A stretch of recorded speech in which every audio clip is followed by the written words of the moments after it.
I've always loved horses from as long as I can remember. My first memories were of horses and just being in love with horses, and every time I saw a horse. When I speak Arabic, because I don't pronounce it right, so nobody still understands what I say. And then like I might say, Shamel, and then they'll be like, what? Shamel, and Shamel!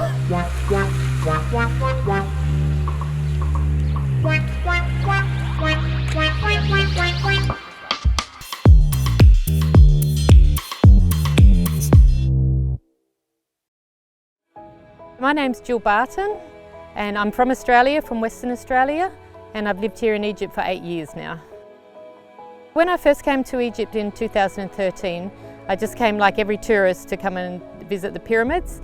But when I got here, I saw the state of the horses in the pyramid area was really bad. Like they were quite neglected, they were very overworked. I saw a lot of wounded horses, I saw a lot of bad treatment being given to them. I saw that they were starving. And then I decided that I really needed to come back and do something to help the horses. I couldn't just go back to Australia and forget what I'd seen. We established Egypt Equine Aid in the 1st of July 2014. But to come here and establish Egypt Equine Aid, I basically had to give up my whole life back in Australia and sold our family home and moved here. Now I've made my life here in Egypt. The animals that we treat here are working horses and donkeys and a few mules.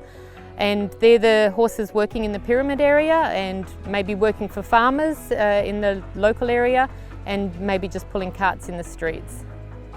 When we treat an animal here, when we actually help an animal to recover and we alleviate their pain and suffering, it's an amazing feeling, like to know that we've changed this animal's life so much. But also, a lot of the time we know that they're not going back to a great life, they're going back to their working life.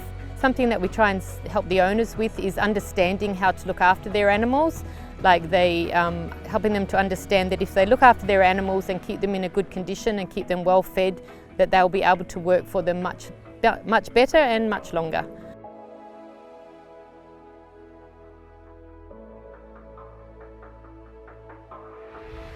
The reason that we treat working animals for free is because we realise that most of the owners either can't afford to pay a vet to treat them, or they don't want to pay a vet because the cost of an animal is sometimes cheaper than the vet's bill. So we realise that if we don't treat them for free, then probably they won't come.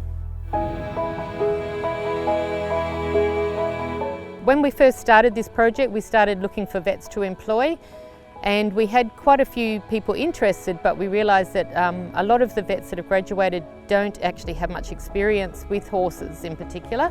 So we realised it would be a great place to allow vets to come and get some practical experience. We are giving opportunities to female vets in particular because in this, it's a male-dominated country, so female vets don't get a lot of opportunities. But here our head vet is now a female and our second in charge vet is also female. And we mostly have female students. So I really love the fact that we're giving them this great opportunity and they're becoming really great vets. We face many challenges here, from sourcing feed supplies to sourcing equipment, to the weather. It's really difficult working here in the heat of summer for everybody, including the animals. And then we have the difficulties of transport, for our staff to get here, transport for animals to get to us. Of course, for me, there's a language barrier. I haven't managed to learn to speak Arabic very well. I don't know, there's too many to list, to be honest.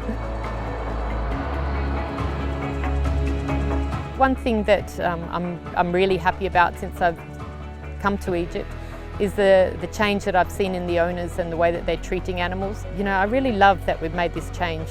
It might be just a small step, but it's a big step in a way. So. And I've really grown to love Egypt. It was a really hard place to change. It's so different to where I come from in Australia, but I've really grown to love Egypt and I love this weather that we're having now. So.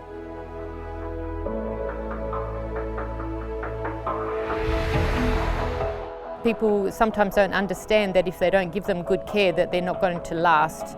The same as if you don't look after your car well, it's not going to last.